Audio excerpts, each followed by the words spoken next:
श्रावण माह महात्म्य चौथा अध्याय। धारणा पारणा मासोपवास व्रत और रुद्रवती व्रत वर्णन में सुगंधा का आख्यान।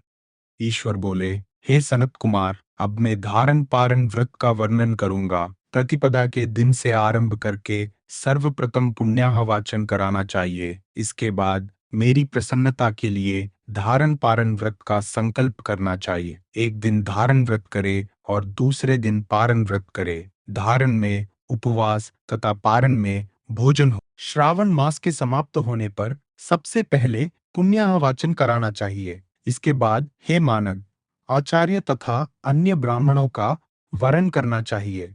तत्पश्चात पार्वती तथा शिव की स्वर्ण निर्मित प्रतिमा को जल से भरे हुए कुंभ पर स्थापित कर रात में भक्ति पूर्वक पूजन करना चाहिए तथा पुराण श्रवण आदि के साथ रात भर जागरण करना चाहिए।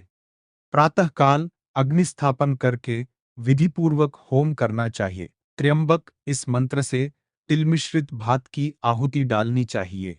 उसी प्रकार शिव गायत्री मंत्र से घृत मिश्रित भात की आहुति डालें और पुनः षडाक्षर मंत्र से खीर की आहुति प्रदान करें। तदनंतर पूर्णाहुति देकर होम शेष का इसके बाद में ब्राह्मणों को भोजन कराना चाहिए तथा साथ ही आचार्य की पूजा करनी चाहिए। हे महाभाग, इस प्रकार से उद्यापन संपन्न करके मनुष्य ब्रह्म हत्या आदि पातकों से मुक्त हो जाता है। इसमें कोई संदेह नहीं है। अतएव इस महावत को, हे मुने, अब श्रावण में मास उपवास की विधि को आदर पूर्वक सुनिए। प्रतिपदा के दिन प्रातःकाल इस व्रत का संकल्प करे। स्त्री हो या पुरुष मन तथा इंद्रियों को नियंत्रित कर के इस व्रत को करे। अमावस्या तिथि को लोक का कल्याण करने वाले वृषध्वज शंकर की अर्चना पूजा षोडश उपचारों से तदनंतर अपनी सामर्थ्य के अनुसार वस्त्र तथा अलंकार आदि से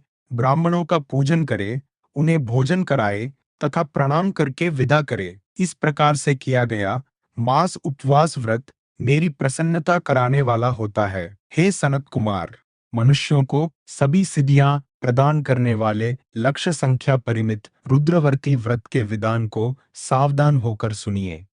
अत्यंत आदरपूर्वक कपास के 11 तंतुओं से बत्तियां बनानी चाहिए। वे रुद्रवर्ती नाम वाली बत्तियां मुझे प्रसन्न करने वाली है। मैं श्रावण मास में भक्ति पूर्वक डिवान के देव गौरीपति महादेव का इन 1 लक्ष संख्या वाली बत्तियों से नीराजन करूंगा।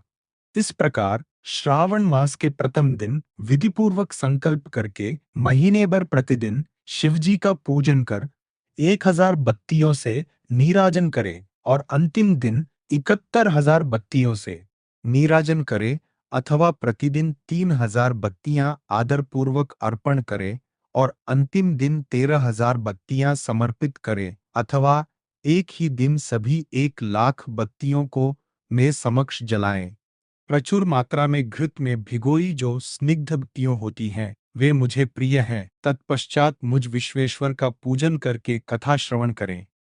सनत कुमार बोले, हे देवदेव, हे जगन्नाथ, हे जगदानंद कारक, कृपा करके आप मुझे इस व्रत का प्रबंध बताएं। हे प्रभु, इस व्रत को सर्वप्रथम किसने किया तथा इसके उद्यापन में क्या विधि होती है?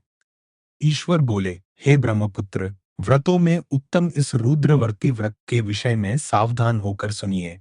यह व्रत महापुण्यप्रद, सभी उपद्रवों का नाश करने वाला, प्रीति तथा सौभाग्य देने वाला, पुत्र पौत्र समृद्धि प्रदान करने वाला, व्रत करने वाले के प्रति शंकर जी की प्रीति उत्पन्न करने वाला तथा परम पद शिवलोक को देने वाला है। तीनों लोकों में इस रुद्रवर्ती के समान कोई उत्तम व्रत नहीं है। इस संबंध में लोग यह प्राचीन दृष्टांत देते हैं। क्षिप्रा नदी के रम्य तट पर उज्जैनी नामक सुंदर नगरी थी। उस नगरी में सुगंधा नामक एक परम सुंदरी वीरांगना थी। उसने अपने साथ संसर्ग के लिए अत्यंत दुस्सह शुल्क निश्चित किया था। 100 स्वर्ण मुद्रा देकर संसर्ग करने की शर्त राखी थी।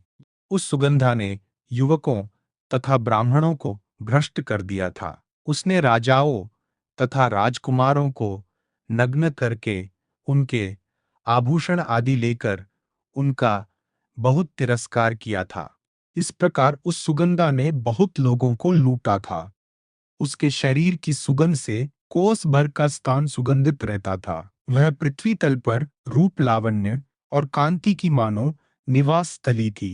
वह 6 रागों और 36 रागिनियों के गायन में तथा उनके अन्य बहुत से भेदों की भी गान क्रिया में वह नृत्य में रंभा आदि देवांगनाओं को भी तिरस्कृत कर देती थी और अपने एक एक पग पर अपनी गति से हाथियों तथा हंसों का उपहास करती थी।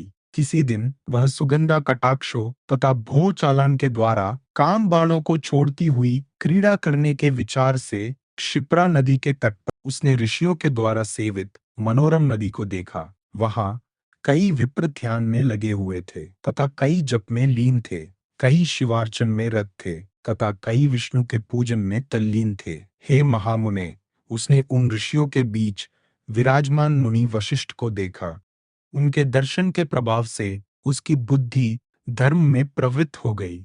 जीवन तथा विशेष रूप से विषयों से उसकी विरक्ति हो गई। वह अपना सिर झुकाकर बार बार मुनि को प्रणाम करके अपने पांवों की निवृत्ति के लिए मुनि श्रेष्ठ सुगंधा बोली, हे अनाथनाथ, हे विप्रेंद्र, हे सर्व विद्या विशारद, हे योगीश, मैंने बहुत से पाप किए हैं। अतः हे प्रभो, उन समस्त पापों के नाश के लिए मुझे उपाय बताइए। ईश्वर बोले, हे सनत कुमार, उस सुगंधा के इस प्रकार कहने पर वे दीन वत्सल मुनि वशिष्ठ अपनी ज्ञान दृष्टि से उसके कर्मों को जानकर आदर पूर्वक कहने लगे। वशिष्ठ बोले, तुम सावधान होकर सुनो। जिस पुण्य से तुम्हारे पाप का पूर्ण रूप से नाश हो जाएगा, वह सब मैं तुमसे अब कह रहा हूँ। हे भद्रे, तीनों लोकों में विख्यात वाराणसी में जाओ। वहां जाकर तीनों लोकों में दुर्लभ महान पुण्य देने वाले तथा शिव के लिए अत्यंत प्रीतिकर रुद्रवर्ती नामक व्रत को उस क्षेत्र में करो। हे भद्रे, इस व्रत को करके तुम परम गति प्राप्त करोगी। ईश्वर बोले, तब उसने अपना धन लेकर सेवक तथा मित्र सहित काशी में जाकर वशिष्ठ के द्वारा बताए गए विधान के अनुसार व्रत किया। इस प्रकार उस व्रत के प्रभाव से वह सशरीर उस शिवलिंग में विलीन हो गई। हे सनत कुमार, इस प्रकार जो स्त्री इस परम दुर्लभ व्रत को करती है, वह जिस जिस अभीष्ट पदार्थ की इच्छा करती है, उसे निस्संदेह प्राप्त करती है। हे सुव्रतः, अब आप माणिक्यवर्तियों का महाल्य सुनिए। हे विपेंद्र, उन माणिक्यवर्तियों के व्रत से स्त्री मेरे अर्ध आसन की अधिकारिणी हो जाती है और महाप्रलय पर्यंत वह मेरे लिए प्रिय रहती है। अब मैं इस व्रत की संपूर्णता के लिए उद्यापन का विधान चांदी की बनी हुई नंदीश्वर की मूर्ति पर आसीन सुवर्णमय भगवान शिव की पार्वती सहित प्रतिमा को कलश पर स्थापित करना चाहिए और विधि के साथ पूजन करके रात्रि में जागरण करना चाहिए।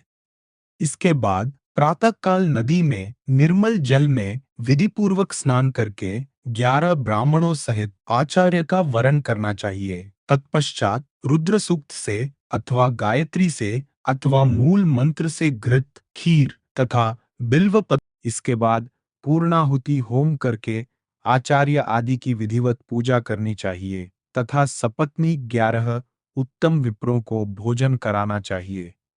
हे सनत कुमार, जो स्त्री इस प्रकार से व्रत करती है, वह समस्त पापों से मुक्त हो जाती है। तत्पश्चात विधान पूर्वक कथा सुनकर स्थापित की गई समस्त सामग्री ब्राह्मण को दे देनी चाहिए। इससे निश्चित रूप से 1000 अश्वमेध यज्ञों का फल प्राप्त होता है। इस प्रकार श्री स्कंद पुराण के अंतर्गत ईश्वर सनत कुमार संवाद में श्रावण मास महात्म्य में धारणा पारणा मासोपवास रुद्रवर्ती कथन नामक चौथा अध्याय पूर्ण हुआ।